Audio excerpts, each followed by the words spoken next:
David, welcome to Trinity. It is fantastic to have you here. I've had the privilege of knowing you for a number of years now, and they've all been good, actually. You actually even invited me here, even though you've known me for all these years. It's true.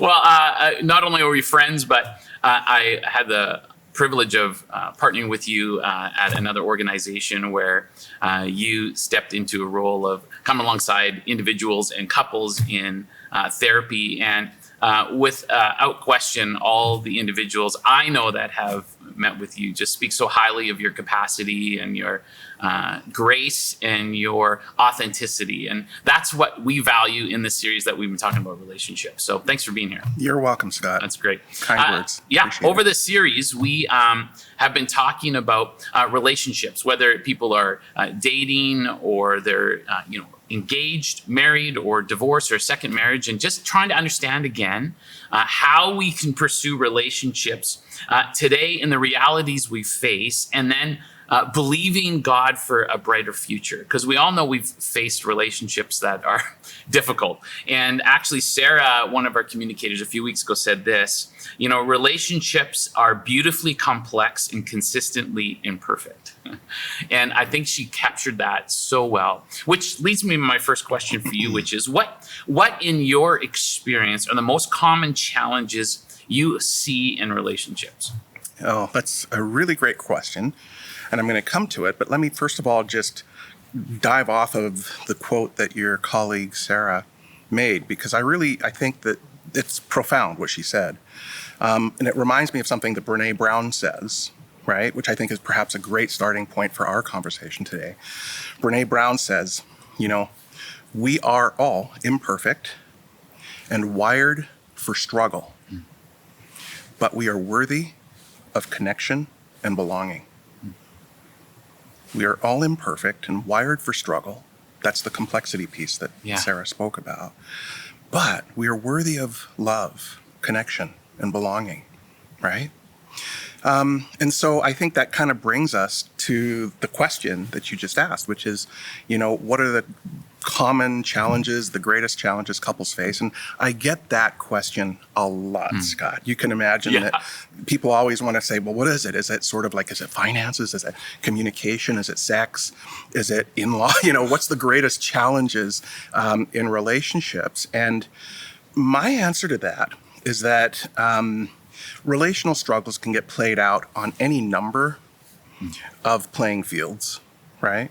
But really, when you're working at the level of root causes, the game that's being played on all of those playing fields is really the same essential game.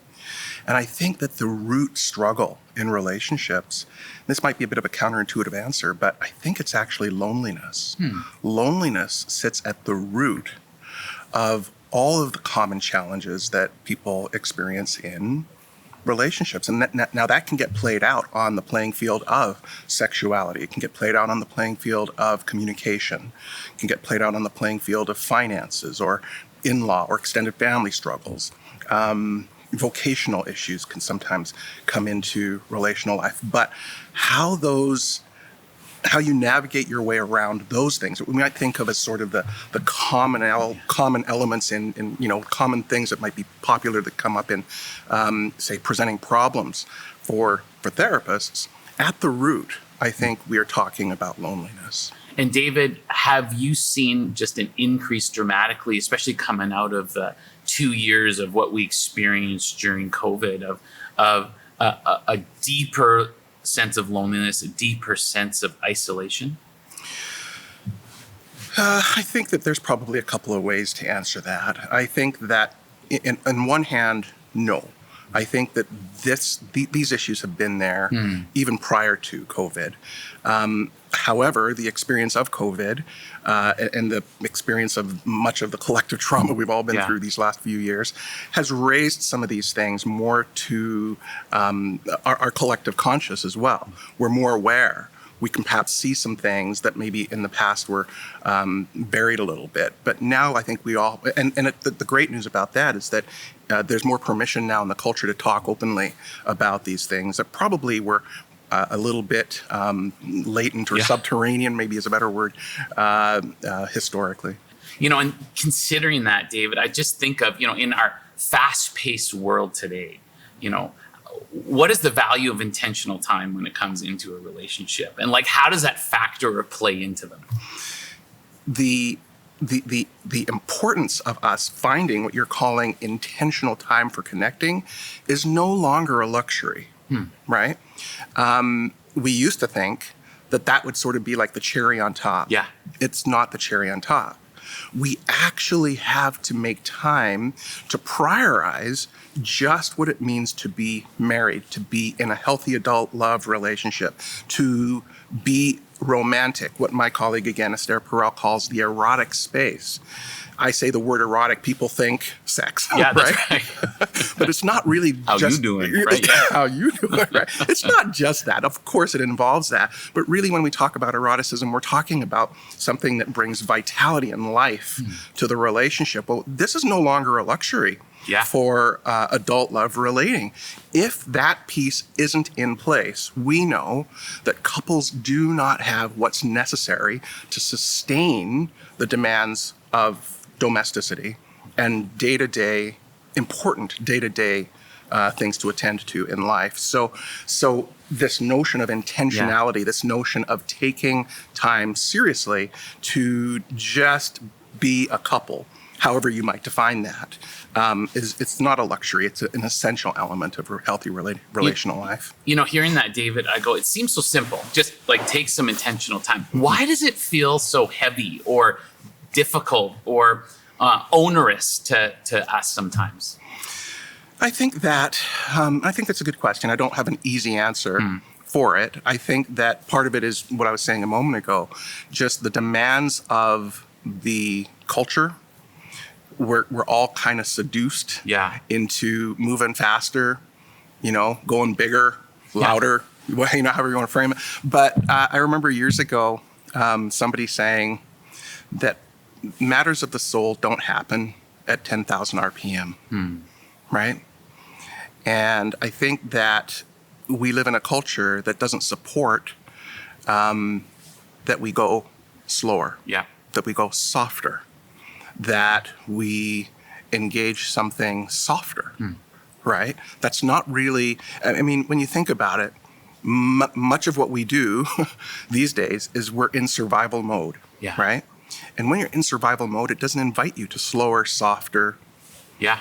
You know what I'm saying? It doesn't invite you into that space. But we know that that's the thing that has to be preserved in order for couples to do well in all of those other important areas long term, right? So I think part of it is we have to pay attention to the impact of our society and culture on us, which then means, coming back again to your word intentional, we have to be more mindful, even more mindful about having habits, practices, some disciplines, relational disciplines in place that will actually run counter to the seduction of the culture.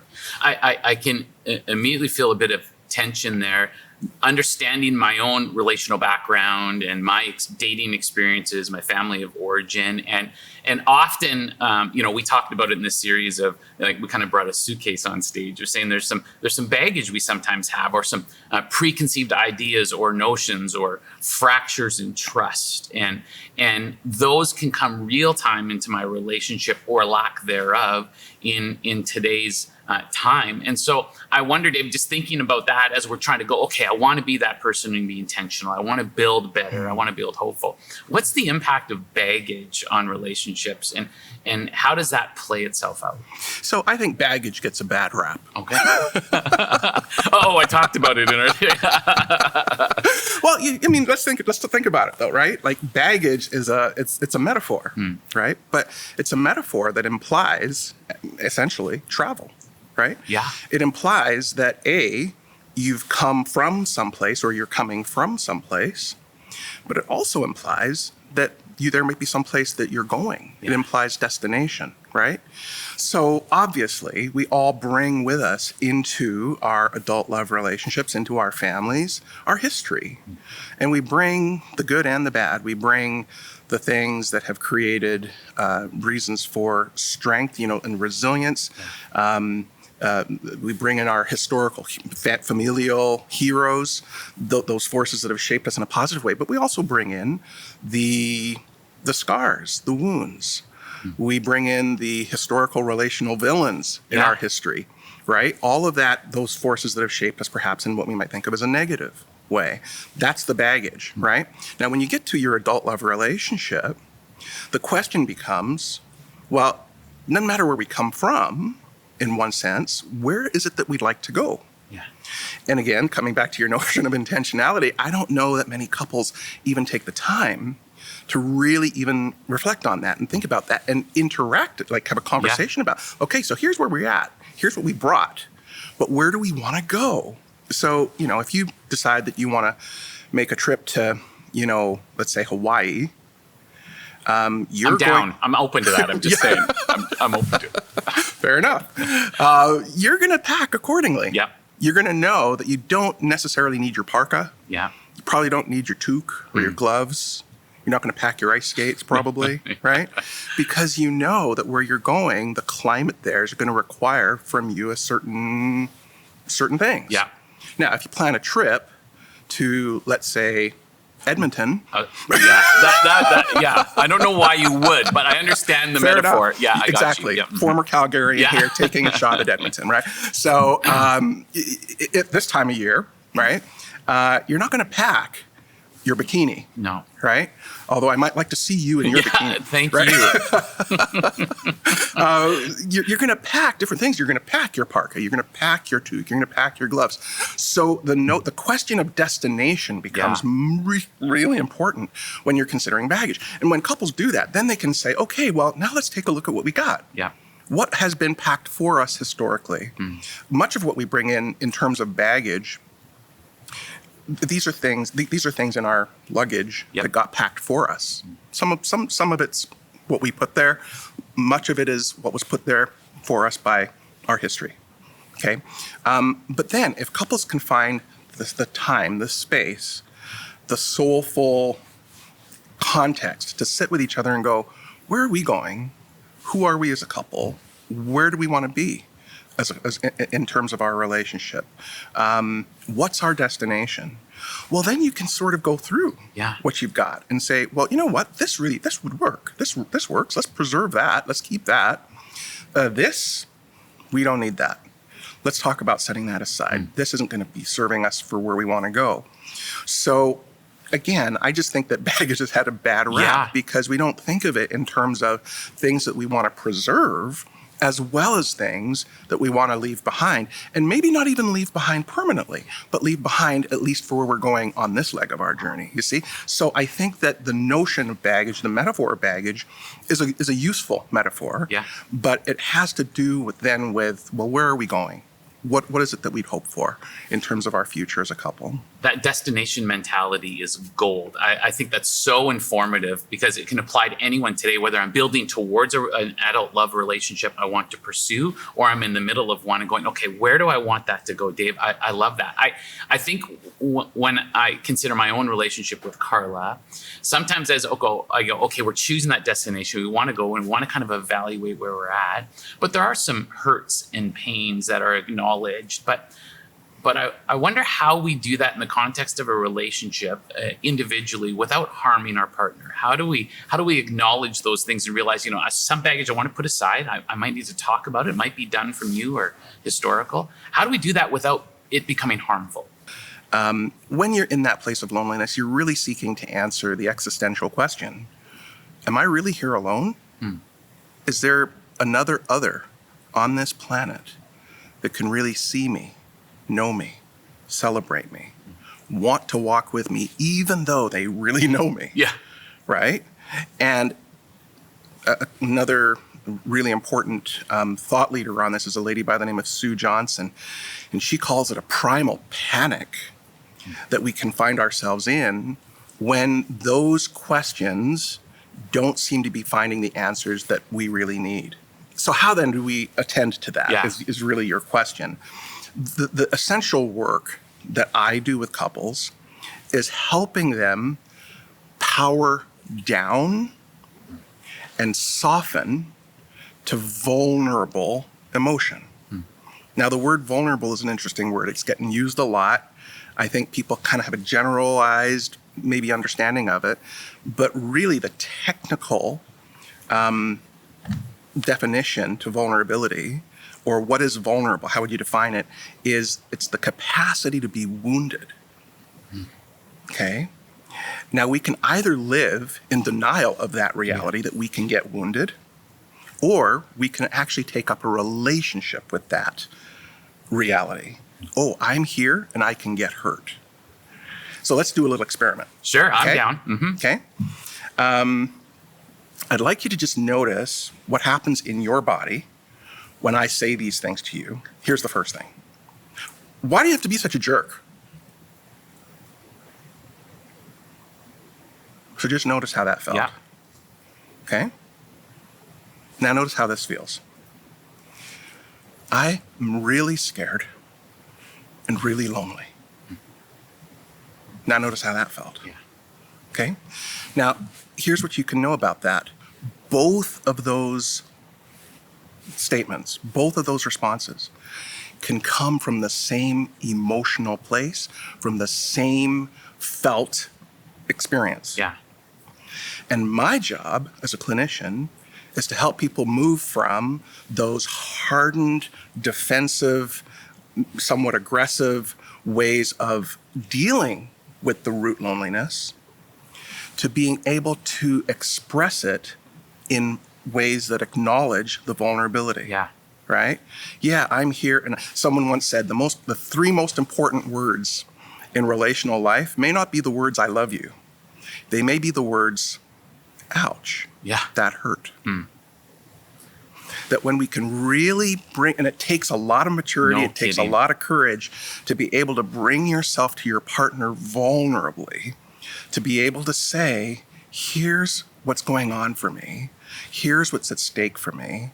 Will you be generous and Yeah. responsive to that? Now, typically what we know is that when people can find a way to bring themselves forward vulnerably in relationships, that's where we have the best outcomes. But it's not easy work. It's like there's no simple answers, but the root essential answer to your question is we have to help people find ways to interact with each other more warmly, more softly, with an acknowledgement of their vulnerability. So allowing them to express themselves more vulnerably in their interactions. That's the essential work Yeah. of relational therapy.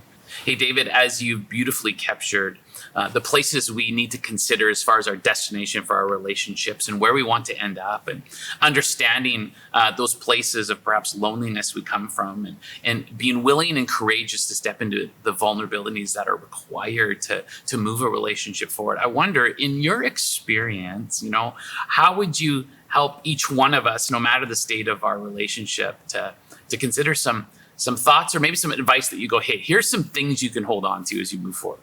Oh, wow. Okay. So I'm going to say something now that might be a bit counterintuitive to the flow of our conversation.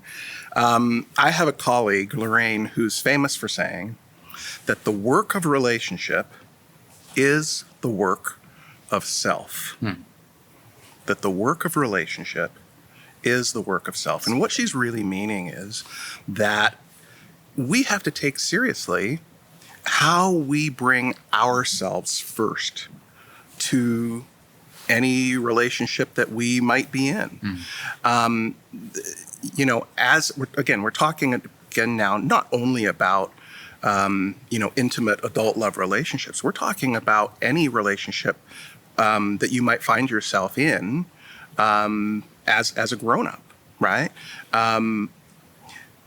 Can I take seriously the cultivation of my own journey with emotion? Can I take seriously what it means for me to do an evaluation of my own personal values? Am I willing to look and confront the person that I see every morning when I look in the mirror? Can I do that first before I look at my partner or my colleague or my child? Like, I have to really come to terms first with this notion of who am I, right?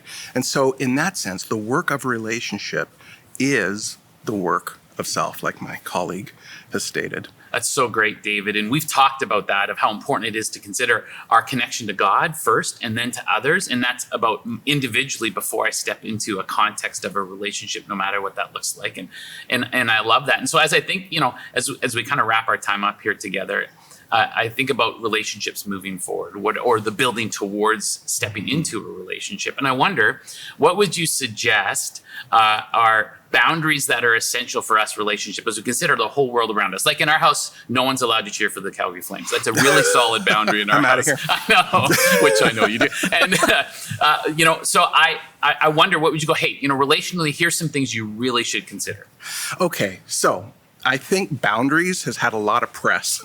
I think that people have an understanding of what we mean by boundaries. But when I'm working with my clients, what I actually want to do is help them really bring it home. And here's what I mean by that. Your first essential boundary has to do with selfhood and identity, right?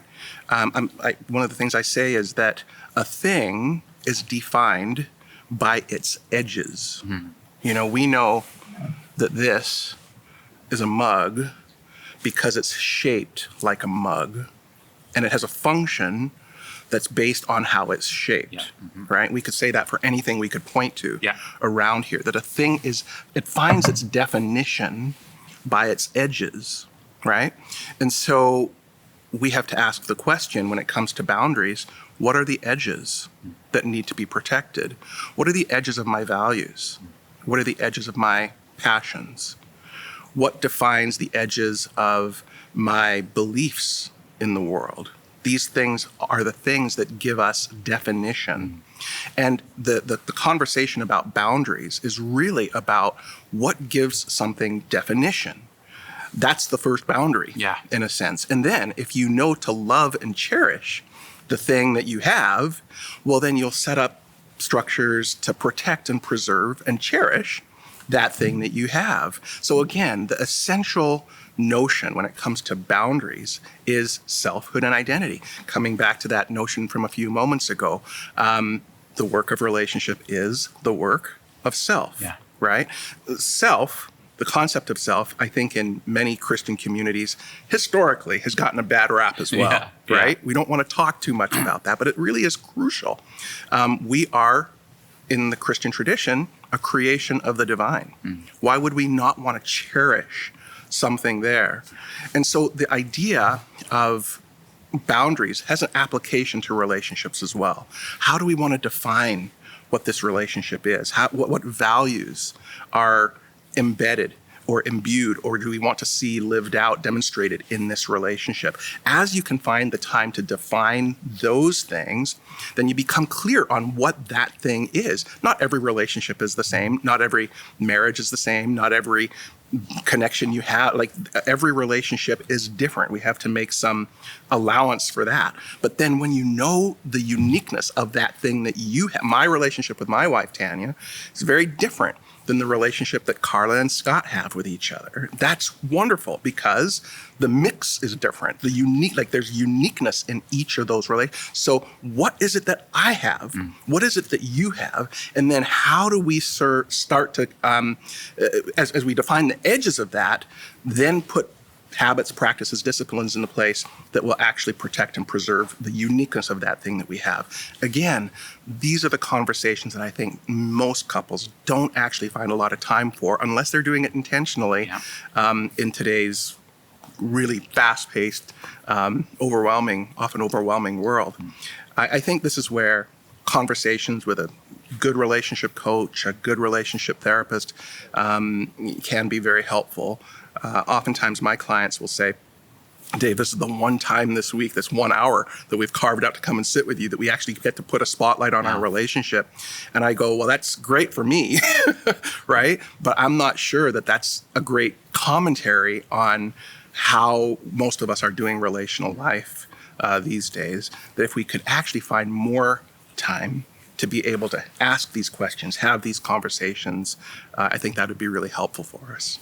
Dave, I really appreciate your time shared with us today. It's been so meaningful. There's been incredible moments that I'm going to hold on to and remember and consider for my relationship. And I know there's something here for everybody. And I couldn't agree more with you for those people like getting a relationship coach. I remember you one time said to me that most people come when their engine's blown, not when they need an oil change in the relationship. And so I want to encourage people to get some oil changes, to get their brakes checked regularly so that we can be successful and have that relationship in the future that God's calling us to. Thanks for your time today. Appreciate it. And we're so grateful you spent it with us. Scott, this has been my pleasure. Thank you.